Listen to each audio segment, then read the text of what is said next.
civilizado. Né? Fulano é primitivo. Né? Aquele grupo é primitivo.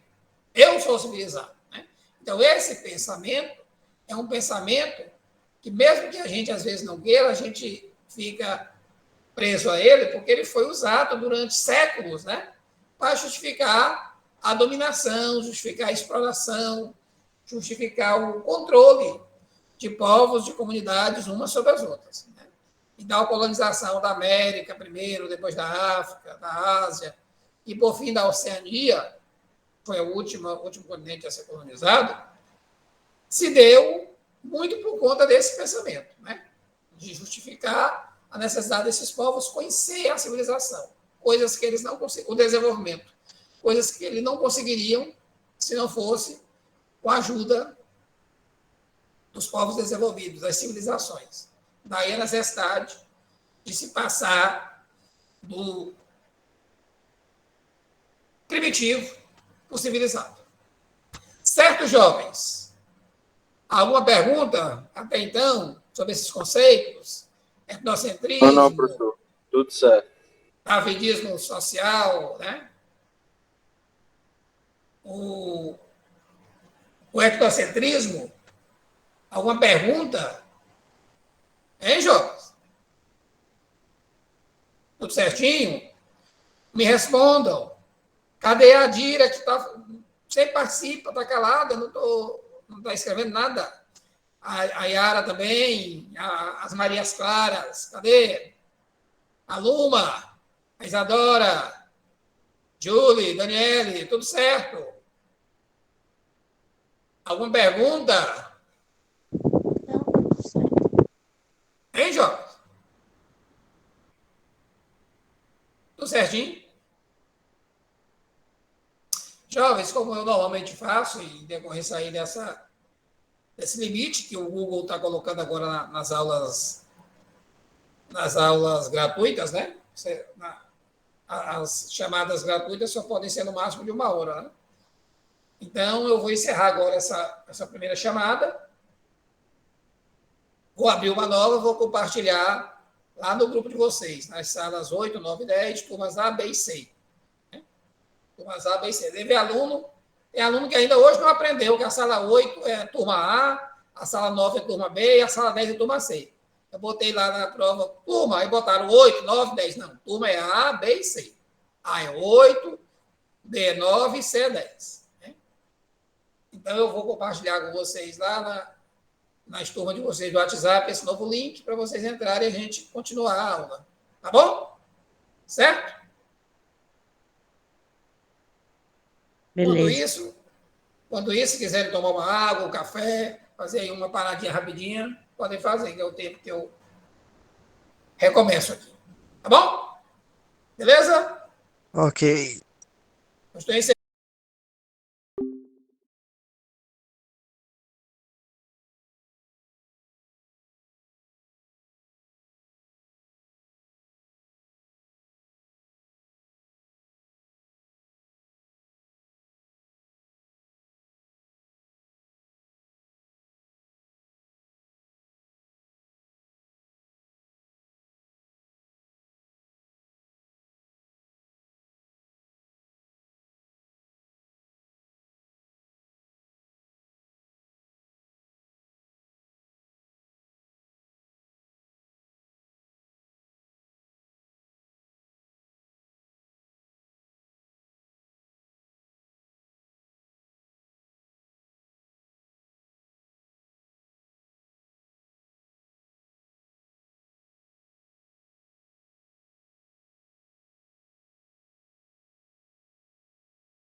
o slide? Me responda aí pelo microfone.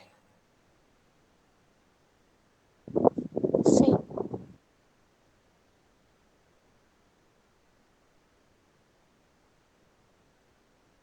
Estão vendo, jovem, o slide? Sim, professor.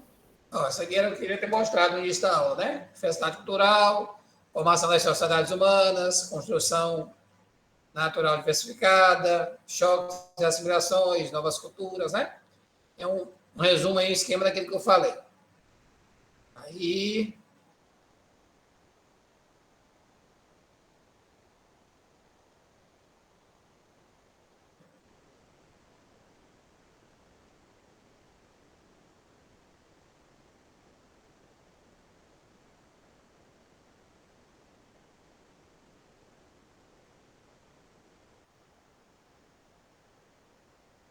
Essa questão aqui, jovens, é importante, né?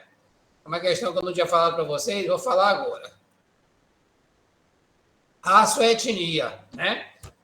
Os cientistas hoje já provam, né, que não existe raça na espécie humana, certo? Raça é um conceito que não pode ser associado à espécie humana, né? Outras espécies animais, né, existem raças, né, definidas, identificadas pelo estudo científico, né? Por exemplo, alguns animais domésticos, né, os gatos, os cachorros, outros animais, têm as suas raças, né? Sub-raças até. Mas na espécie humana não existe raça, né? Na espécie humana a gente fala em etnia, né? Por quê? Porque na espécie humana os aspectos biológicos, como a estrutura física, o tamanho e o tipo de cabelo, a cor dos olhos e outros aspectos biológicos, eles, por si só, eles não identificam, eles não separam um grupo do outro, né? As pessoas dentro da espécie humana são identificadas e separadas pelas formas que se manifestam, que, como eu já falei, se organizam, produzem, né? Se relacionam com a natureza, construindo a sua cultura. Daí, na espécie humana, a gente usar o termo etnia, né? Mais associado. Grupos étnicos. Porém, quando a gente fala de discriminação e preconceito, a gente usa raça.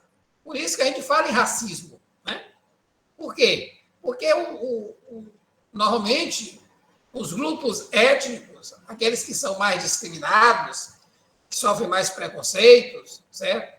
Que são, de certa forma, marginalizados, muitas, e na maioria das vezes, isso ocorre em função de algum aspecto biológico, né? De algum aspecto biológico, né? De algum elemento fenótipo daquele grupo, daquele indivíduo, né? Por exemplo, a população afrodescendente, a discriminação, o preconceito, que é algo cultural, se dá também por conta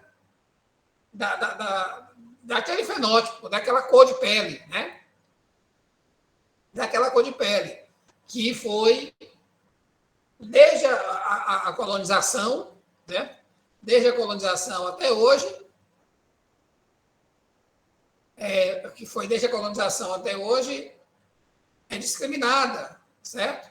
Foi oprimida, explorada, né? Por conta do sistema, né, que tinha no Brasil na época da colonização, o sistema escravagista, que entendia esses indivíduos como mercadorias, como indivíduos de segunda categoria, né? E as suas características físicas, certo?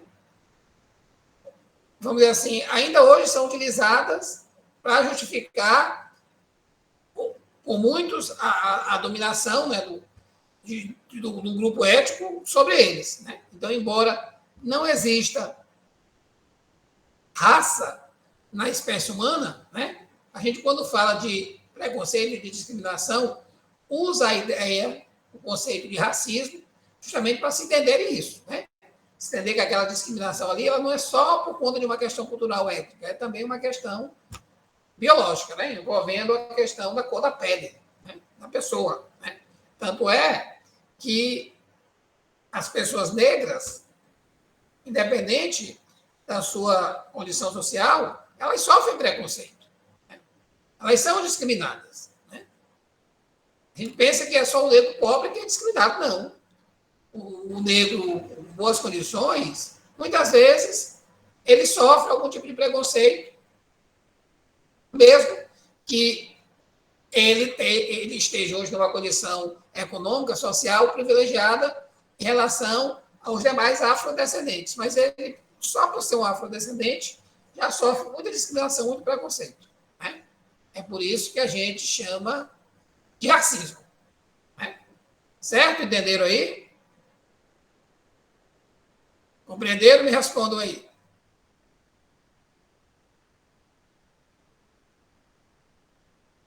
Sim? Posso continuar?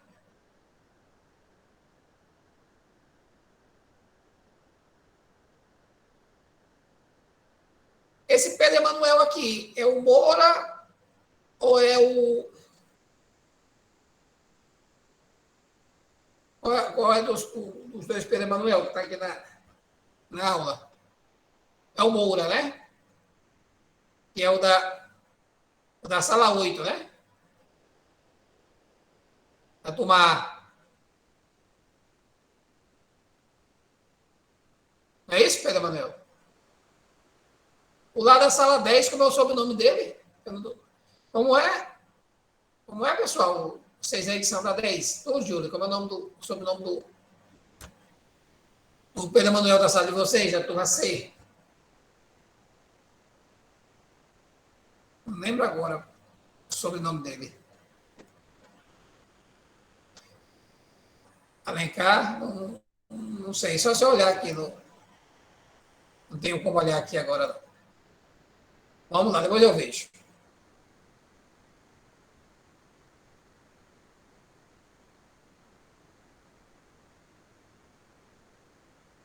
Identidade étnica, etnocentrismo, né? Mas, ó, esse slide que eu queria mostrar para vocês nesta aula, né? Aqui é uma mulher ocidental e uma mulher muçulmana, né? Aí a mulher ocidental de biquíni, roupa de banho, e a mulher muçulmana aqui toda coberta, né? Só os olhos de fora. Aí a moça aqui diz, tudo coberto, menos os olhos. O que é uma cultura machista, cruel e dominadora, né? Ela pensa, tudo coberto, menos os olhos. Aí a outra pensa o inverso, né? Tudo descoberto, menos os olhos. O que é uma cultura machista, cruel e dominadora. Ou seja, as duas entendem que a forma do outro se comportar é uma forma imposta pelo machismo, pelo sexismo, né, pela opressão, né? E aí o que faz o pensar ser diferente é a forma em que você vive, né? A forma que você julga ser a certa, né? Julga ser a que vale, e por isso você acha que aquela outra é errada, né? Se você for analisar, tanto uma quanto outra, né? Tanto você andar coberta da cabeça aos pés, com exceção dos olhos, ou descoberta, expressam uma cultura machista, uma cultura cruel, dominadora, né?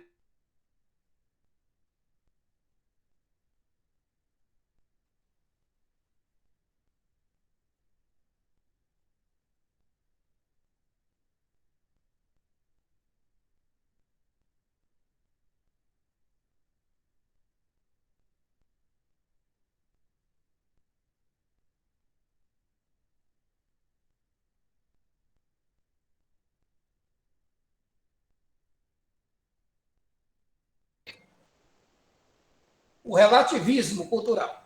Já no início do século XX, novas concepções antropológicas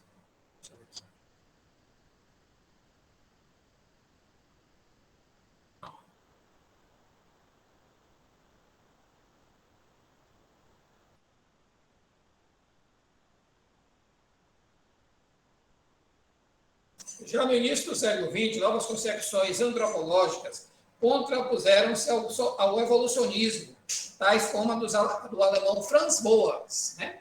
Esse antropólogo aí.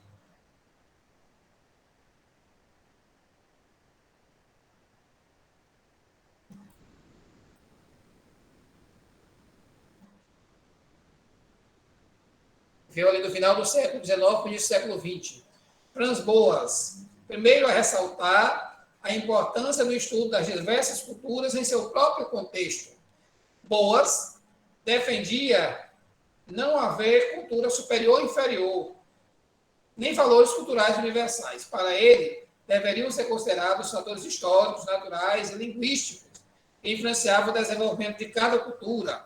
Essa abordagem mais imparcial ficou conhecida como relativismo cultural e defendia que os valores de cada cultura não poderiam, portanto, ser avaliados como referência dos valores de quem julga, certo? Então, o relativismo cultural, que é esse pensamento aí produzido pelo Boas, né, pelo antropólogo alemão Franz Boas, parte da ideia que não existe cultura certa ou errada, cultura superior ou inferior, certo? Que as culturas têm que ser avaliadas não a partir de quem observa, mas sim de quem vive, certo? As referências não podem ser de quem julga, mas sim de quem vive, certo? Então, os antropólogos que defendem esse pensamento, certo? Eles acreditam que não existem cultura superior ou inferior, nem valores culturais universais, né? Que para a gente entender uma cultura, a gente precisa analisar do ponto de vista histórico, natural, linguístico, certo? Como esses valores influenciaram, né, o desenvolvimento de cada cultura. No Brasil, existe um grupo. Aliás, no Brasil existiam três. Eu acho que eles são vivos ainda, não tenho certeza. Três antropólogos que eram irmãos, né? Os irmãos Vilas Boas. Né? Eles eram formados em antropologia, eles eram irmãos. E eles, lá na década de 50, eles iniciaram uma expedição pelo centro-oeste, né? Chegando até o norte do Brasil, para conhecer as comunidades, os povos ali daquela região. Né? Eles passaram mais de 30 anos vivendo com as comunidades, né? Pesquisando, entendendo, para poder avaliar e analisar de forma, vamos dizer assim, mais profunda a vida daqueles povos. Né?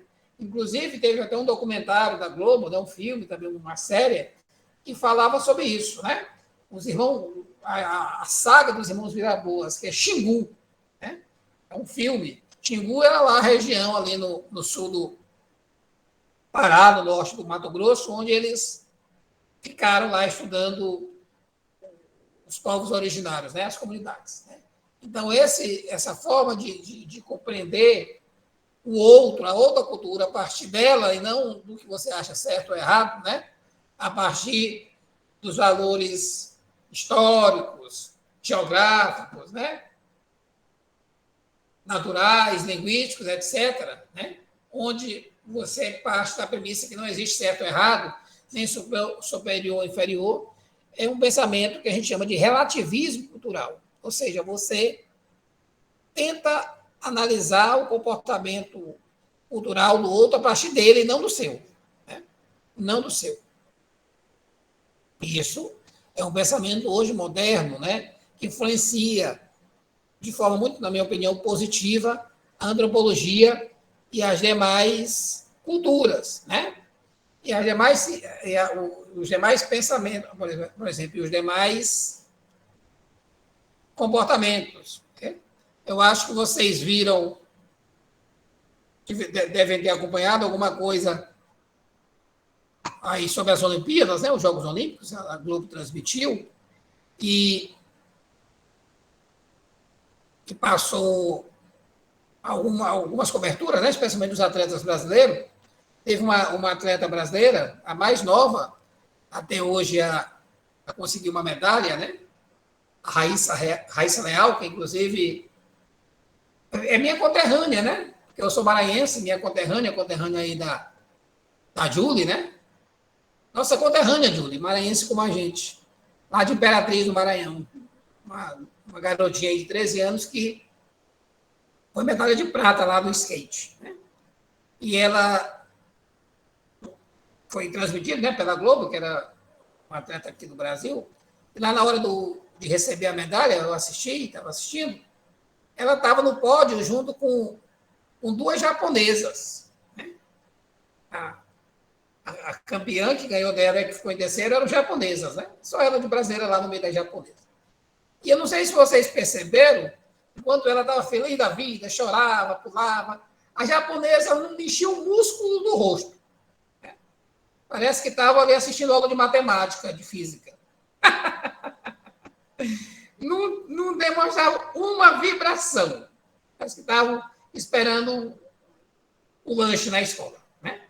Aí a gente não vou entrar nesse método, não. Pedro Manuel, não vou discutir isso aí, não, porque vai para outro campo, aí vai esvaziar a minha aula. Deixa eu focar aqui no que me interessa aqui. Então, quando você. Aí você que não entende, né? Não compreende, aí fica, pô, mas essas japonesas aí não.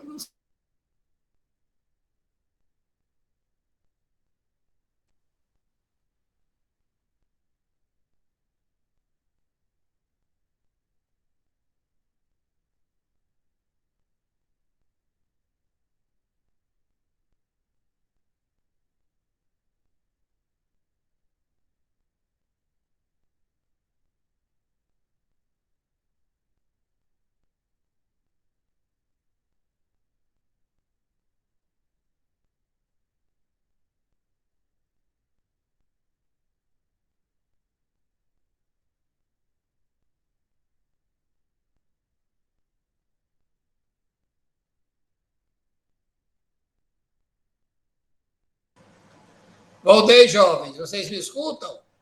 Me ouvem? Hein, jovens? Estão me escutando? Estão me ouvindo? Então? Respondam, estão me ouvindo? E hoje o negócio está duro aqui. A internet hoje está tá pior, Pedro Emanuel, do que o roubo das Olimpíadas, lá na tua opinião. O negócio hoje está difícil. Mas, enfim, vamos voltar. Então, não, rapaz, tem nada a ver com o Bolsonaro, não. Esse Paulo todo, ele quer botar o Bolsonaro. Paulo, deixa o Bolsonaro, que ele já está passando vergonha suficiente lá nos Estados Unidos. Teve que comer pizza em pé ontem, porque não estava vacinado. Deixa ele lá nos Estados Unidos, lá, passando vergonha, que já está de bom tamanho. Não vamos mexer com ele aqui, não. Aí, voltando aqui para a história, então a pessoa que não compreende isso, aí fica, rapaz, mas essas meninas, um menino dessa, campeão olímpico, fica aí, não dá um sorriso, mas é porque não é do japonês ficar sorrindo como nós aqui, brasileiros, que só, como dizia minha saudosa mãe, estamos o tempo todo com o dente na fresca, qualquer coisinha estamos sorrindo, estamos achando graça. Não é da cultura deles. Não é eles não são de ficar mostrando os sentimentos. Né?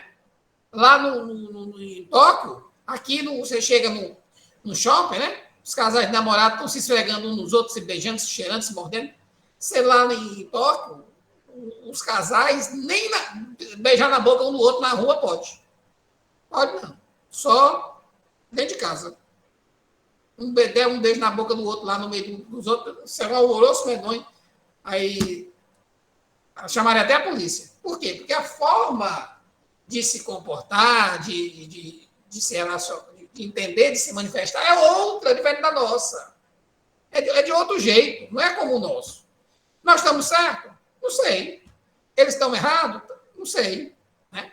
Então, quando a gente para pensar que não tem nem certo nem errado, que não tem nem melhor e nem pior, que são formas diferentes de se ver, de se relacionar, de se construir sua identidade, sua cultura. Quando a gente para entender dessa forma, nós estamos o quê? Exercendo o chamado relativismo cultural. Foi o pensamento que o Boas iniciou lá no final do século XIX e no século XX, quando ele apresentou pela primeira vez esse pensamento.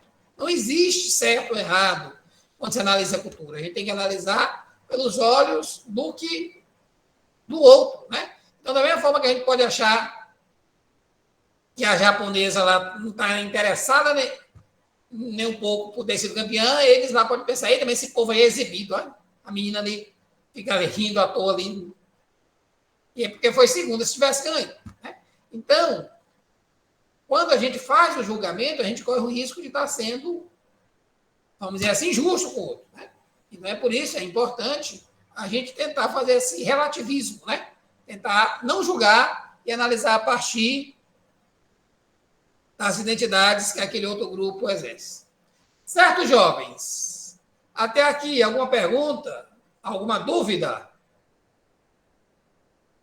Entenderam aí o que é o relativismo cultural?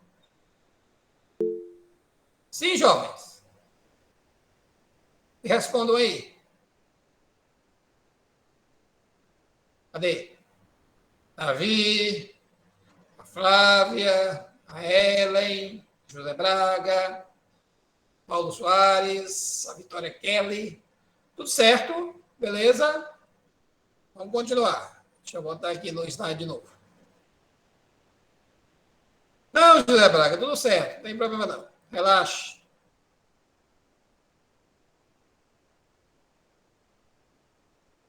Vamos lá. Deixa eu abrir de novo aqui o slide.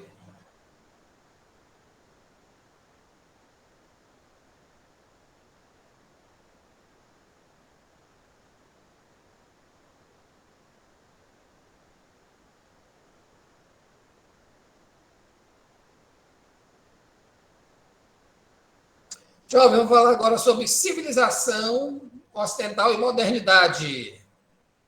Civilização ocidental e modernidade. Né? Civilização ocidental e modernidade. Cadê?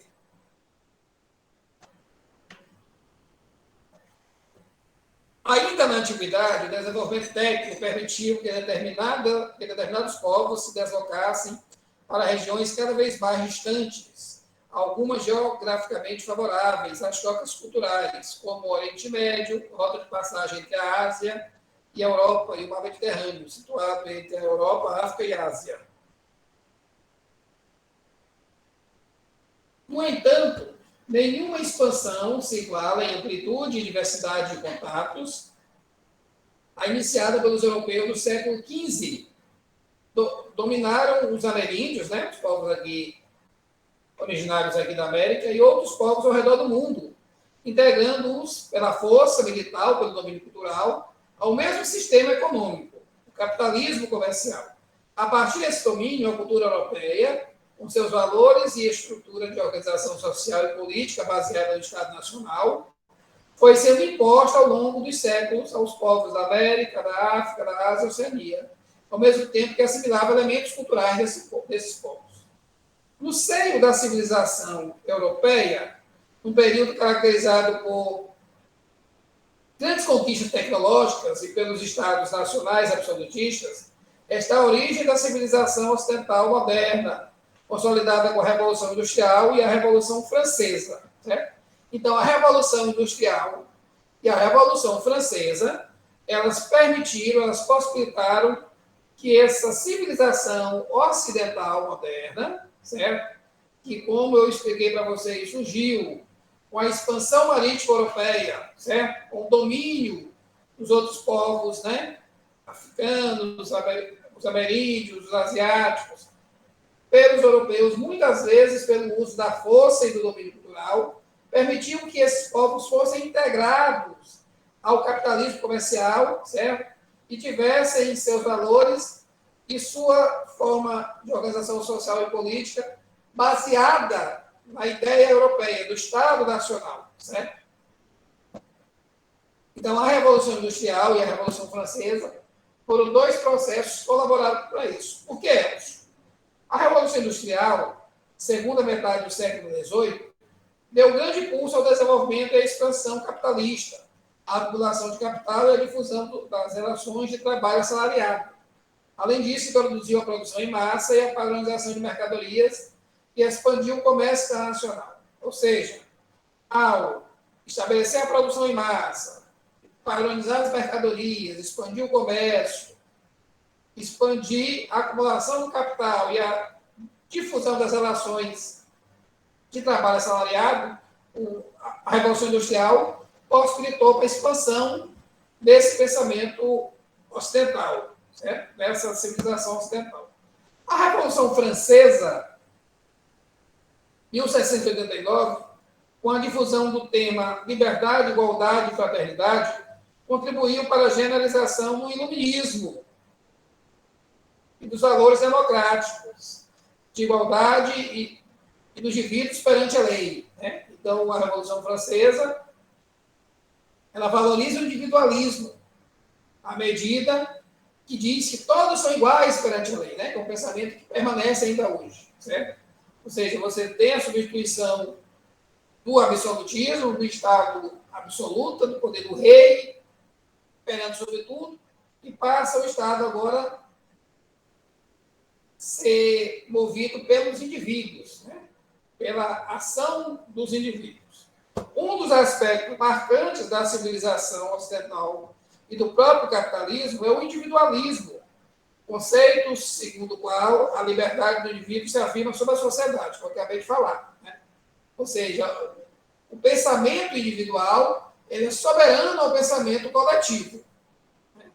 Isso tem um lado positivo e um lado negativo. Né? O lado positivo é porque te permite você ter seus direitos de expressão, de afirmação, de indivíduo valorizado, garantido. E o negativo é que, muitas vezes, você coloca os seus valores, os seus interesses, acima dos interesses coletivos, do bem comum. Né? Então, tem o bônus e o ônus aí, nesse caso, né? O self-made man, que vocês viram aí no slide, né? Self-made man é uma expressão em inglês, e é a expressão mais bem acabada do individualismo, na qual se exalta a figura da pessoa que venceu graças aos seus próprios esforços, né? Self-made man, uma expressão em inglês que significa o homem que se faz por si, ou seja, a pessoa que tem sucesso, né? Ou seja, muitas pessoas do Brasil enaltecem aquele apresentador Silvio Santos, né? Porque ele foi lá na sua juventude um camelô, né? Ele era um ambulante, o Silvio Santos. E hoje é um dos maiores comunicadores, né? Donos de uma das maiores redes de comunicação do Brasil, que é o SBT, Sistema Brasileiro de Televisão, e atua em vários outros ramos, né? É uma pessoa hoje de grande poder aquisitivo, né? Um milionário, e que foi no passado um camelô, né? Pessoa que vendia de porta em porta. Né? Inclusive, aquele carnê do baú lá dele, ele iniciou no tempo que ele vendia as mercadorias dele. Né?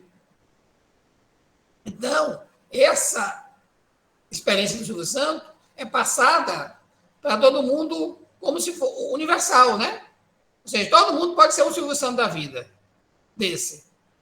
Basta querer, basta procurar, né? Basta empreender, né? É o termo da moda, né? E nós sabemos que não é bem assim, né? Que o que ocorreu com o Silvio Santos não foi regra, foi exceção, não foi regra. Né? A maior parte das pessoas trabalham de sol a sol, praticamente todos os dias do ano, ganham um salário mínimo durante a vida toda. Essa é a regra do capitalismo. Esse é o padrão. A maior parte dos trabalhadores vivem sob essa situação. E aí você pega uma situação isolada, certo? Para tentar passar às pessoas que, se elas quiserem, procurarem, elas vão poder chegar, certo? Aonde quiserem. Né? Então, essa ideia do individualismo, da preponderância do indivíduo sobre a sociedade, foi também um dos instrumentos que possibilitou a consolidação da sociedade moderna da civilização ocidental. Certo?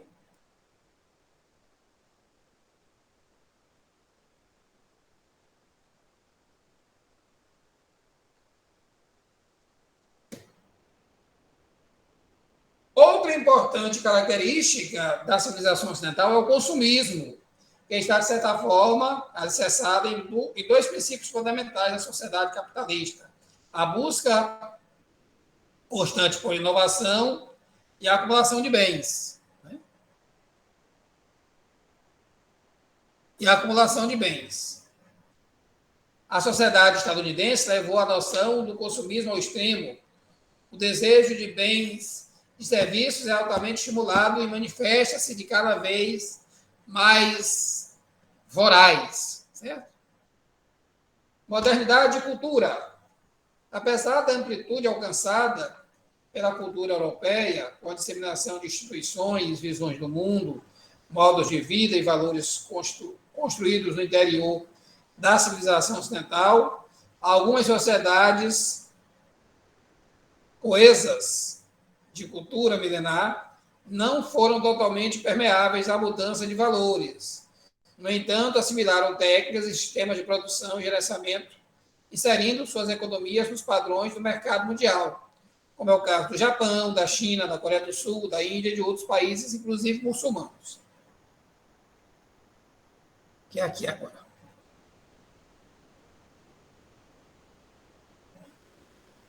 O que essas sociedades assimilaram foi a modernidade, entendida aqui como a estrutura político-administrativa própria dos Estados-nações, da sociedade urbano-industrial, a produção de bens e geração de serviços em larga escala, os avanços tecnológicos, a comunicação instantânea, a agilidade dos meios de transporte e a dependência de algumas fontes energéticas. O fato de várias sociedades terem incorporado esse aspecto da modernidade, sem abrir mão de traços culturais que formam a essência de sua cultura, permite distinguir os conceitos de civilização ocidental e modernidade, reforçando o caráter global deste último. A difusão e a reprodução de aspectos da modernidade e dos valores culturais em vários lugares do globo devem-se à atuação das empresas multinacionais da indústria cultural. Televisão, cinema, jornais, revistas, rádios, publicidades. As empresas multinacionais estruturam-se em redes mundiais de produção, distribuição e comercialização de bens e serviços. A indústria cultural e a publicidade são os principais difusores do consumo de massa. Na virada do século XIX, as grandes empresas surgidas com a Revolução Industrial criaram um mercado de massa, estimulado por campanhas publicitárias ao longo prazo, moldando o fenômeno da sociedade de consumo. A sociedade de consumo consolidou-se ao longo do século passado. Iniciado, sobretudo nos Estados Unidos, o consumo de massa foi conformado a um estilo de vida promulgado pelo slogan American Way Life, que é o modo de vida americano. No início do século XX, e tornou-se uma face inerente da expansão do capitalismo. Né? Então, deixa eu voltar lá ao exemplo que eu dei lá da Raíssa. Né? Então, a Raíssa estava lá no pódio com a japonesa lá, as duas japonesas, que não expressavam, não esboçavam, como eu disse, qualquer reação mais, vamos dizer assim, mais enérgica, né? Muito comedidas. Enquanto a Raíssa, muito alegre, muito espontânea. Então, as japonesas, de certa forma, mantinham ali o seu pensamento. Aliás, pensamento não, desculpa. De certa forma, mantinham ali traços da sua cultura, né? Traços da cultura japonesa, que é uma cultura milenar, que é um comportamento assim mais introspectivo, né? Isso, José. Obrigado aí pela ajuda. Um comportamento mais sereno, né? Assim, pouco mais distanciado dessa coisa do sentimento mais intenso, que é tipo de nós aqui, latinos-americanos, né? qualquer coisa nós estamos chorando, estamos sorrindo, vivemos o sentimento de uma forma mais intensa. Né? Então, a japonesa lá, a Nishia, né, que foi a vencedora da competição de skate, street, ao vivenciar isso, ela preserva, manifesta um pouco da cultura japonesa. Só que ela estava numa competição internacional, né, vivendo um esporte que, embora tenha a sua forma de seu estilo próprio, né, o skate, assim como o surf, são esportes que têm estilos próprios, diferentes dos outros, mas que já assimilaram muito do comportamento da civilização ocidental. Né? Hoje, as grandes marcas que patrocinam o skate, as competições de skate no mundo, são marcas multinacionais. Né? A Red Bull, a Nike, entre outras, né? Isso, a Adidas, né, Pedro? Empresas aí do setor energético, né? A Mobil, né? Empresas, indústrias, marcas aí do setor petrolífero. Né? Então, você tem aí, mesmo que as atletas preservem numa competição internacional o seu costume, o seu comportamento específico lá da cultura milenar, mas estão mergulhadas, certo? Dentro do universo capitalista, né? Fortemente influenciada pela sociedade de consumo, fortemente influenciada pelo consumo de massa, né? Tóquio, que é a capital do Japão, é uma cidade que hoje é tão ocidental, né? Tem características, apesar de manter ainda alguns costumes orientais, mas tem uma característica tão ocidental quanto outras aqui no mundo ocidental, aqui nas cidades norte-americanas, da Europa. Por quê? Porque a expansão para o Oriente, para os países lá do Extremo Oriente, da China, a China, o Japão, a Coreia, etc., desse modo de vida ocidental, certo? E isso, muito, como está dizendo aí o Pedro, muito influenciado pela globalização, pelo esse mercado global, né, de universalização dos padrões de consumo, fazem com que a gente possa entender a diferença do que é modernidade e civilização. Né? Quando eu falo em civilização ocidental, eu me refiro a esse comportamento típico, a essa forma de se viver, de se expressar culturalmente, que existe aqui no Ocidente, certo? Que influencia diversas partes do mundo, mas alguns povos do mundo resistem à civilização ocidental. Né? Alguns povos, algumas culturas, como a cultura japonesa, por exemplo. Mas povo nenhum consegue resistir o quê? À modernidade. Né? A modernidade, essa é imparável. Por quê? Porque ela é o instrumento que o capitalismo, que o capital, que hoje a face do capital, que é a globalização, precisa para afirmar, para consolidar o seu domínio sobre os 4 cantos do mundo. Né? Então, mesmo as nações mais distantes, mesmo os povos que têm uma identidade cultural forte, não conseguem, vamos dizer assim, não conseguem frear, não conseguem barrar a modernidade. Né? E hoje a gente já vive no chamado mundo pós-moderno, né? Num mundo que está, vamos dizer assim, num estágio posterior à modernidade. Certo, jovens? Alguma pergunta? Querem fazer alguma dúvida, algum comentário? Hein? Me digam aí, me respondam. Tudo certo? Então, as minhas secretárias aí, a Julie. Isso, Pedro, né? Verdade. Então, as minhas secretárias aí, a Julie, a Hanna na 10, a Luma na 9, a Isadora e a Geórgia, né? Esse não, Iadir, é que não tem dúvida, é que não entendeu. Aí a Geórgia e a Isadora na 8 vão passar aí a frequência para vocês. Tá certo? Eu deixei quinta-feira uma atividade para vocês responderem. Vocês viram lá no grupo a atividade? Deixei um videozinho também. Certo, Yadira? Hein, Jorge?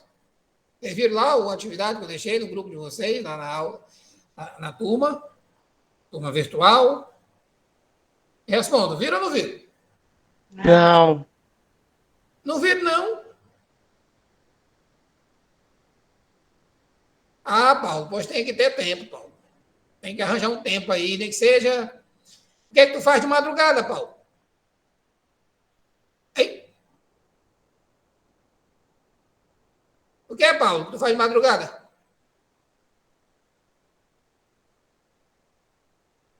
Pois não durma, não. Responda aí a tarefa. Viu? Você está dormindo muito. Em vez de dormir, você vai estudar aí para geografia, para história, para matemática, física, biologia, né? Deixa para dormir. Acho que tem gente que trabalha, né? Aí... Mas tem que estudar, Marianice. Não tem jeito. Tem que arranjar um tempo. Aí, essa justificativa de falta de tempo não serve, não. Porque aqui, todo mundo aqui, a maioria de vocês aqui trabalha, a Luma mesmo trabalha. E me ajuda muito aqui. Me ajuda, faz a atividade. Não tem essa história de não ter tempo, não. Você está com o papo, seu Oswaldo. Você está com o papo. Sua mãe entrou em contato comigo aí, perguntando sobre você. Eu disse, bota ele para estudar. Foi, ela entrou em contato comigo aí, perguntou, professor Oswaldo, está assistindo aula não? Bote quente nele aí, porque o ensino médio está terminando e é preciso correr, fazer um esforço. Tempo é igual para todo... Um dia tem 24 horas para todo mundo. Agora, como a gente vai administrar essas 24 horas, aí é outra história. Mas se tem, tem. Não tem ninguém com mais hora do que os outros, não. O que precisa é organização, é planejamento, que, infelizmente, muitos de vocês não têm. Né? Não tem tempo para estudar, mas tem tempo para ir furar a quarentena, sair aí aglomerando sem máscara, como eu estou sabendo, certo? Então, não tem isso, não. Vamos nos organizar, estudar, o Enem está perto, os professores estão aqui para ajudar, mas é preciso aí essa